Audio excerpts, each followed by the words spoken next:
leaning into it and you're saying, okay, well, if I didn't have that test on Friday, I would never study. And if I didn't study, I wouldn't be, more knowledgeable in this area. And that game is an opportunity. Okay, great. Here's how I'm going to prepare for it. And this is an opportunity for me to express myself and see, a good measuring stick or litmus test, or just an opportunity to have fun, right? And I'm not saying it's either all or nothing.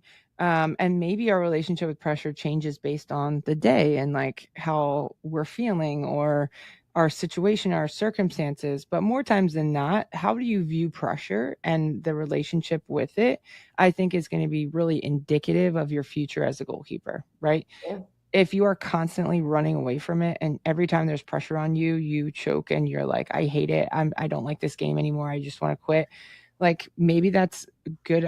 That's like an alarm bell for us to have a little more self-awareness to prepare differently for those moments, because pressure inherently is not bad. It's not. It's just how we view it. It's a neutral thing. It is what it is, right? Like we have a game and it's important and it's meaningful to us. Do we let it cripple us and paralyze us? Which sometimes that happens to me. Hand up, that happens. But I think as I'm getting older, then I'm more inclined to accept it, talk about it, name it, and just have a radical acceptance for whatever the outcome is going to be. That I've prepared my best, that my performance is not indicative of who I am as a human being and my character, that the outcome, I'm still going to be okay with whatever it is. Yeah, and I think that like as with most things with the mental side of the game, we think that we can just be like, "Oh, it'll get better," or "I'll think about it once or talk about it once," but it's just like your non-dominant foot. If I avoid it or I use it one time in training, it's not going to miraculously be ready to take non-dominant goal kicks or to manipulate pressure, put it on that foot and serve a dime up. Like just like the physical things, just like getting stronger in the gym, just like getting fitter by running or doing conditioning, like I have to nurture this part of me as well. Like it's not I have it or I don't. It's I teach myself, whether it be like through education, asking for help, or using like a trained professional. I teach myself how I best handle pressure to get the most out of it, bring it back to its neutral way, and get my relationship to be something where it's like, I'm excited because this is a big game. I feel the pressure to perform, but I know I'm ready because I've done X, Y, Z, and I'm going to go out and do it. Interesting. I think, and I think probably what this all kind of circles back to is that when you watch a game, you can't always tell if someone has a high ceiling for potential. They potentially might have a high ceiling for potential based on what you see.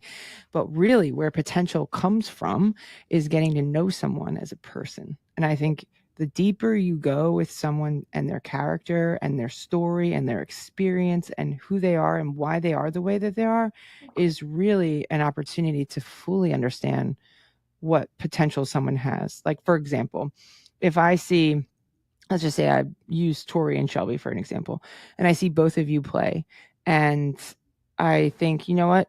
Technically, you guys have a lot of similarities. Tactically, you're pretty similar. But let's just say I know that, Shelby has been exposed to incredible goalkeeper training her whole life, but you haven't. To me, that might mean that you have a bit more potential because you haven't been exposed to it. And what would happen if you were? And then I find out that your character is impeccable and that you're open and that you're a great teammate and that you're a joy to be around and you handle pressure situations really well, right? Like every little bit I know about you really will tell the full picture, will paint the full picture of what potential you truly have. Right. Yeah. It's so hard, and it's just funny. Like I keep thinking about everything you're saying, and I put it in terms of my other job at St. Joe's because so much of our job is also recruiting. Like that's a big portion of it, and getting people to come to our university. And you want it to be the right fit for them, but they also have to be the right fit for you and your program. And there's just so many things that you don't know.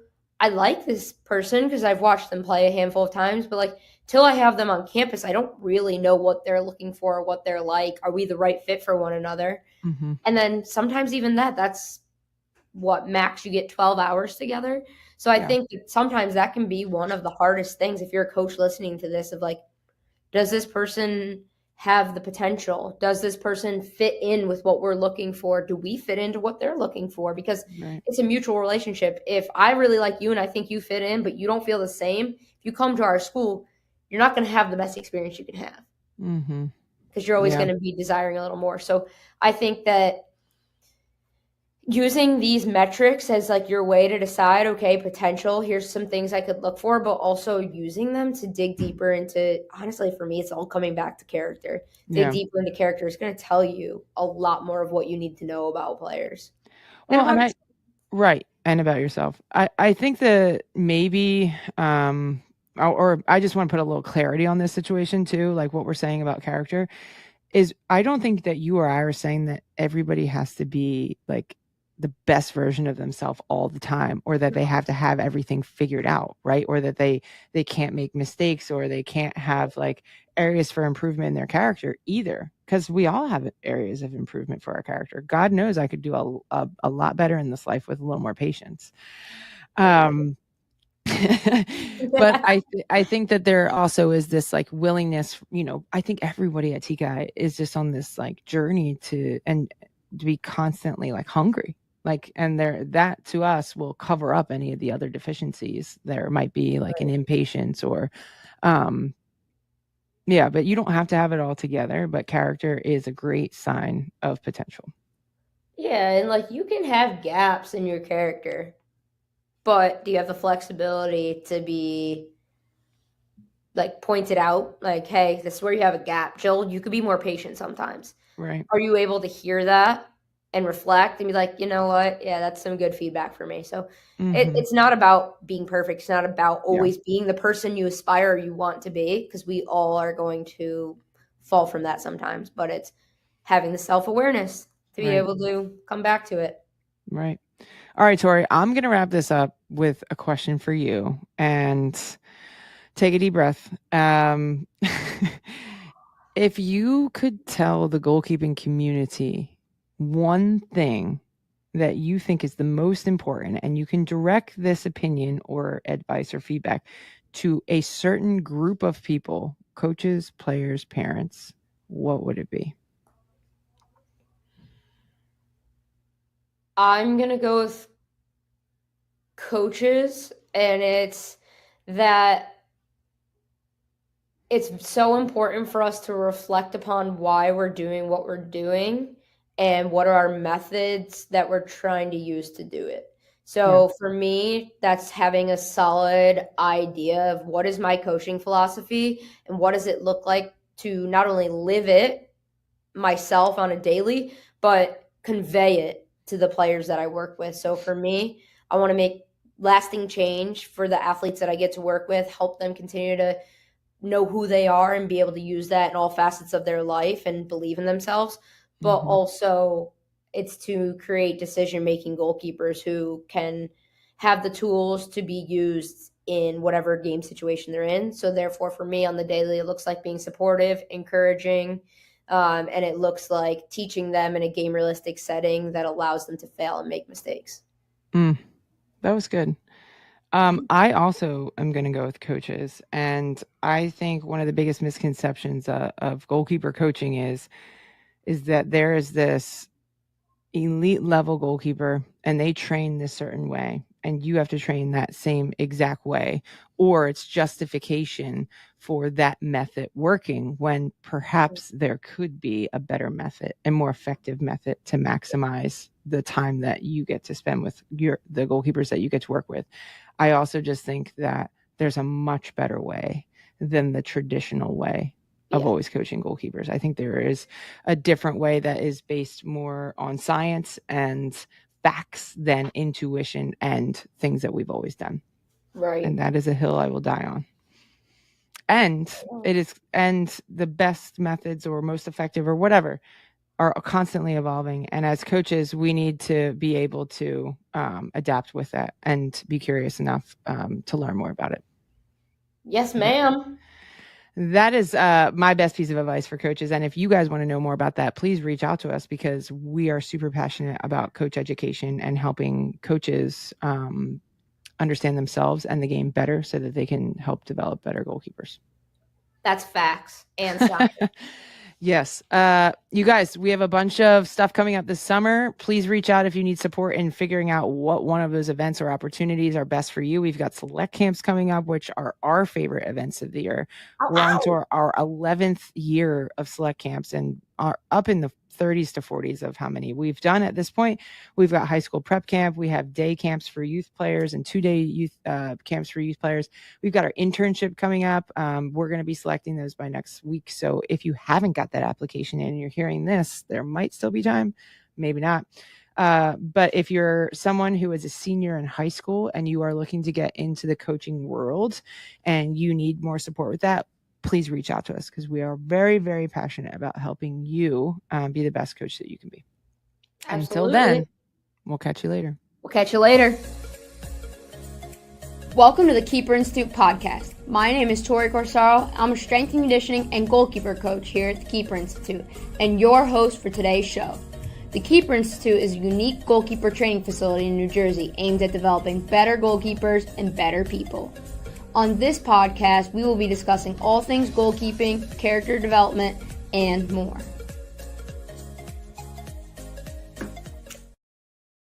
Welcome back to another episode of the Keeper Institute podcast. That had to be a little bit of quiet air horn because, as it turns out, I am recording nice and early in the morning, pre-practice. So today I'm doing something a little different. I'm doing something solo, and it's a test run to see if you guys like it and to see how it turns out, if we can assist a little more with some images and some video of what we're talking about today with a little bit more of a tactical/technical breakdown of shot prevention. So sadly, I do not have Jill with me or a guest, but if this is something that you guys like, we're going to start doing it a little bit more often based on some feedback that we've gotten, which, sidebar, you know we love feedback. You know we're always open to receiving a little bit more, getting some ideas of maybe like things you guys like, some things that you guys want to hear, some things that now you guys might want to see, and put a video next to it, walk through, breakthrough, as we do a little bit of sharing of different clips that we like to watch at TKI. So today, like I said, it's going to be all about shot prevention. And, you know, we've talked about shot prevention before. We've talked about utilizing a spread versus smother, when to do it, what it looks like, how we work on it at TKI. We've shared a lot on social media of like different exercises that are helpful to work on those techniques. We talked about moments where in a game that decision was really useful for goalkeepers. Today, I'm going to go through and I'm going to kind of give you 3 tips. And these tips are helpful, I think, if you already know how to spread or smother or use shot prevention tools. But even if you're just starting, there are 3 things that you can keep in the back of your mind as you're starting to learn and starting to figure out when it works best for you. The 3 clips are of one of my personal favorite goalkeepers, Kaylin Sheridan. And she is someone who is a preventative goalkeeper. She's good at coming off her line quickly, making a quick decision, and she's worked really hard on utilizing her spread and smother in different ways. So these 3 clips happen to just be 3 spread moments, but these tips that I'm going to give you could go along with when you choose to smother as well. So for those of you who are just listening and you're not following along or watching, you can head over to my Instagram and I'll share these 3 clips. So that way when you do you do listen to the podcast, you have a visual that you can go back and look at. If you are watching, should hopefully be easy to follow along. But I'm going to try to be detailed too. That way, if you just have audio and you're only listening because you know you're driving or you're in between things, you're listening while you're doing work, I'm going to try to be descriptive so that you can still find value in the things I'm saying as well. Without further ado, I'm going to share my screen and we're going to start talking about these clips.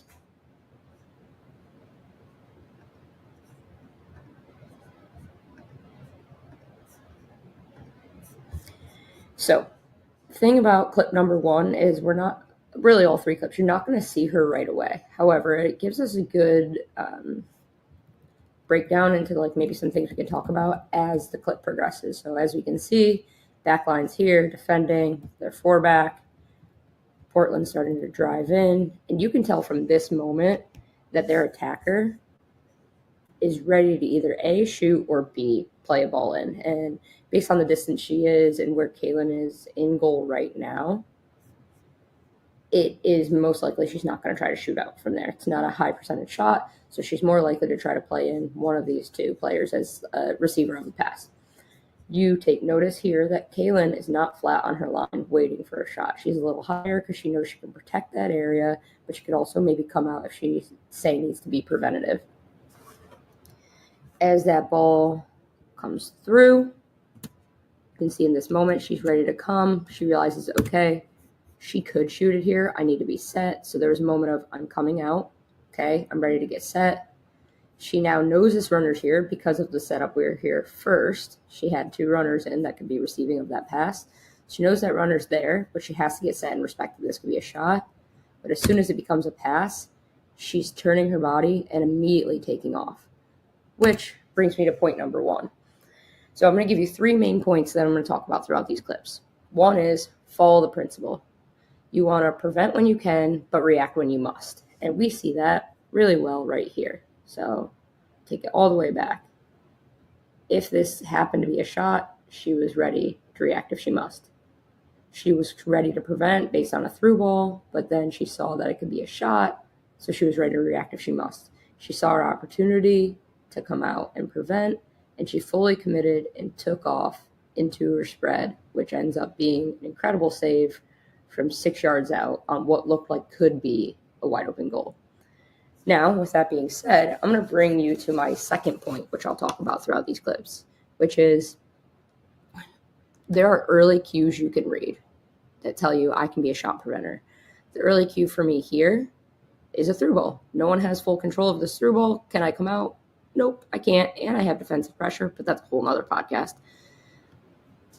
As soon as she says, okay, this ball's going to be between us, I don't have a lot of distance to cover. Those are early cues that I know kind of leading into this. And look at the body shape of the attacker and where the ball's going to land. Okay, an early cue for me is I can put enough pressure on this that she has to hit it on one time. And even if it doesn't hit directly off me, I'm going to force her into a high pressure finishing opportunity, which is a little bit more difficult to handle.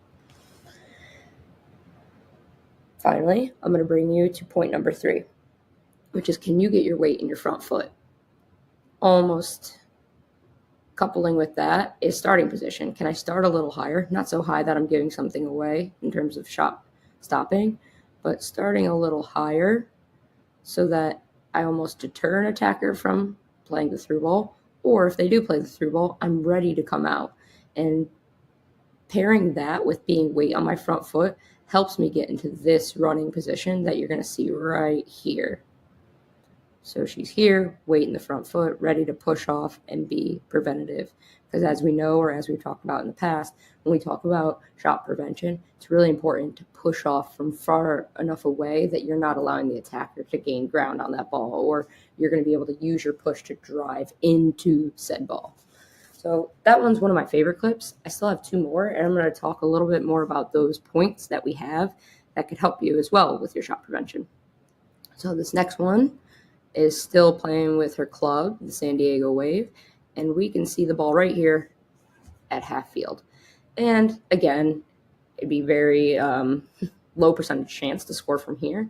So we can probably make an educated guess that this is going to be more of a big ball in behind. And the nice thing about a big ball in behind is we know, 1, from this position, we can go to point 3, which is starting position a little higher and weight in the front foot. We can do that because there's always time to retreat, but it also gives us more advantage if we did want to shot prevent and come forward. Another thing we know is that this is probably intended for runners. So knowing what those runners are and what their runs may look like and following the flight of the ball can help me decide what early cues are helpful. So this ball is played in the air. We do not see the goalkeeper until this moment. So we don't know her exact starting position or if her weight's in her front foot. However, by the moment we do see her and the ball's taking its first, second bounce, we can tell she's halfway through the 18. So more likely than not, she chose to already come out as that ball was traveling. She looked for early cues of, okay, there's 1 runner. I have 3 defenders. There's 2 late runners. I'm going to come out because I think, principle number 1, I can impact this ball with a shot prevent. I'm going to let it play out. I think something that's important to note is she has the defensive pressure. She might feel more inclined to come out knowing that they can come in behind, but that's a side note. I think the biggest thing on this is principle number 1, which we just ended with, which is if I can shot prevent, I'm going to impact the ball when I can. I'm going to react when I must, rather than let the attacker gain control. Back in this moment, where this ball wasn't directly to her feet, it's not very comfortable to bring down on the bounce, rather than let her gain control and have to let her get comfortable and me be less comfortable by reacting would be difficult. So the fact that she saw these early cues of, okay, I can come out, the ball's going to slow down because as it hits the floor, it takes a little bit off it in this scenario.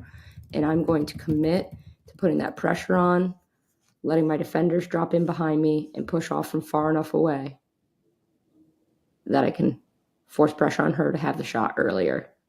And I think that's a big thing about looking for early cues. If I want to shot prevent, I have to be reading situations that allow me to do so. So a big ball in behind, a through ball. Sometimes it's a bad touch. Sometimes it's a deflection. But I think looking for those early cues and looking for things like attacker's body shape. Do I have recovering defenders? Is there extra runners in the box? Those can help me make a decision, sometimes a little bit earlier than if I let the ball bounce and the attacker get control and I didn't start coming out until this moment here. I think that allows her to have more time and give me less of an advantage and let her have maybe that shot that she's more selecting versus here, because Kaylin's already putting pressure on. She's forced into hitting that at that moment rather than taking a couple extra touches and being comfortable. So that's why principle number 2 is one thing that I talk a lot about, in particular, like as goalkeepers are getting more comfortable with their shot prevention, I think it just gives them more freedom to explore, okay, when can I use this and when and where and in what situations is it most effective for me? So we're going to go to our final clip, our last clip of the day. This is only about 35 seconds of clips. And the last one is just, again, with the San Diego Wave. I think we can tell here, if you look at the attacker's body shape, she's most likely not shooting it. So again, like as a goalkeeper, you want to be looking for cues like that to tell you, okay, what's my starting position? Because I know I have 2 runners. This defender here is kind of like already running back. She's side on, and she's putting pressure on to kind of try to funnel and squeeze towards where she has her help. So as that happens, I know she's most likely not hitting this because of her body shape. And she's going to be playing it through. I'm looking to say, okay, she'll be isolated. What could I do to help me impact the ball? Because once more, that's our number 1 overarching principle. If I can impact the ball, I want to. I'm only going to react when I must. So the early cue is the through ball. We know Kaylin was not on her line just based on the fact that she's already here as this ball is being driven in towards the top of the 18. We see this running position. Now, I can't lie to you and tell you that I know if she was already in a runner stance, but I can tell you that it would help in this moment if she was, just because we can't see your starting position. But if she started in a runner stance here, it just aids in this movement that she's starting to do to get towards the attacker. And you can see that this is about the moment she's ready to almost push off into that ball. And just like the last time, those early cues of knowing what the first person on the ball, aka, the assist player in this moment can do or is capable of. Can she shoot? Most likely not. So what's this going to be in this scenario? A through ball. I'm going to be weight on my front foot. I'm going to be a little higher off my line, because if she chooses to shoot it, I could still, set back and get balanced to react. If she chooses to drive forward, I'm going to take some space.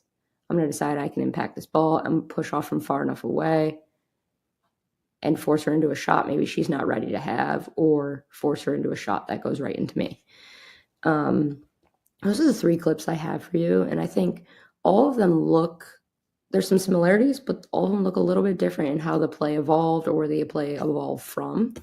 And I think that it's really important for us to have an idea of what we're looking for when we're in these scenarios. So I'm just going to take it back to the 3 things that I have for you in terms of how you can apply and use shot prevention maybe a little bit more in your game, and try it out this week in practice. Or if you're a coach listening to us or watching, following along, maybe you can try to replicate some situations like this and encourage your goalkeepers to try these 3 things. But I'm going to break it back down for you, cycle it back to those big three, and leave you there for our first ever video review podcast. I don't know, is it still a podcast when there's a video to follow along with?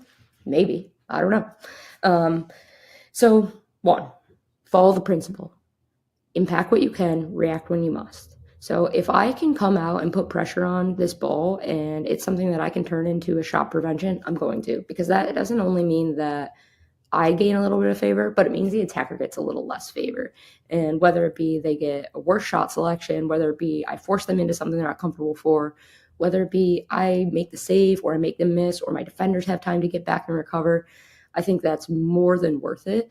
Great thing about that too is I'm still making the choice to react when I need to. If I do not think I can impact the ball, then I might just put a little pressure on and get set, or I might just get set, or I might just back set and get set. It's not saying everything has to turn into shot prevention. It's just saying that in the moments where I could, or I might even think I could, I'm going to try to, because I want to gain a little bit of favor in my save selection. So that brings me to point number 2. Can we look for early cues? Some of the early cues that could be really useful are body shape. They are, opportunities, aka do they have people they could pass to that might have a higher percentage shot to take or a higher percentage chance to have. It could be, where are my defenders? What kind of pressure is my defender putting on? Where on the field is this ball being played from in terms of like the through ball or the big ball over the top? All those things can give me really valuable insight as a goalkeeper into if I should come out and impact the ball, if my starting position could be a little bit higher, if I need to adjust a little bit of like what I'm doing with my set shape. So I think the more I can look for early cues and use that to help me make my decision to shot prevent, the more comfortable I get with taking opportunities to be risky with shot prevention, things that don't look straight up 50-50. And, there's a reason we moved away from that verbiage at TKI. It's because to shot prevent, it doesn't have to be 50-50. It has to be, I think I can impact the ball, whether that be the attacker has 70% of the control, but I know that I can put enough pressure on to force them outside or force the spread or the smother into me or off of me, then to me, that's still a worthy moment to shot prevent. And a side note is that might be different for everyone. Early cues that tell me I can take space might not be the same for someone who's 6 foot or someone who's faster than me. So your early cues can be helpful to learn off one another, but they might not be the exact same. And then lastly, point number 3, can you use your starting position and your starting shape, I'll say it, as a way to help you in your shot prevent too? So maybe the ball's at midfield, I can be higher off my line, not just to, be an option in case we win possession, but to protect that space. I'm higher off my line because I know if they choose to shoot it, I have enough room to get back and get set. But if they choose to play it through, then I come out and impact it. If they choose, or they look up and they see me, they might be less inclined to even try to play the through ball and try to build, which gives my team more time to defend and try to win the ball back without even having to face a shot. So my starting position, and then coupled with that is where my weight is. If I think I'm about to see a through ball, I'm probably going to put my weight in that front foot. If I think I'm going to see a ball over the top, I'm going to put my weight in my front foot in that runner sprinter stance so that I'm ready to drive forward and take my space quickly and controlled to be a shot preventing goalkeeper. So if you followed along with me today, I know it's a little bit shorter of a podcast, but like I said, we really wanted to provide some video clips to give you guys a chance to see exactly what we're talking about, a little breakthrough that's paired through our big 3 that we just went over, and give the listeners a little more of what they're asking for. So if this is something that you liked, or if it's something you didn't like, or if you'd like to see something different, please just reach out to me individually on Instagram or through the TKI Instagram, or you can always email us as well. We're open to feedback. We appreciate every single one of you who's always listening to us, and anyone who gives us that, hey, I know your voice from the podcast. It means a lot to us, and we're just super appreciative that you would use us along your goalkeeper journey. If you have any questions, you got any comments, you got any feedback, we're always here for you. But for now, catch you later.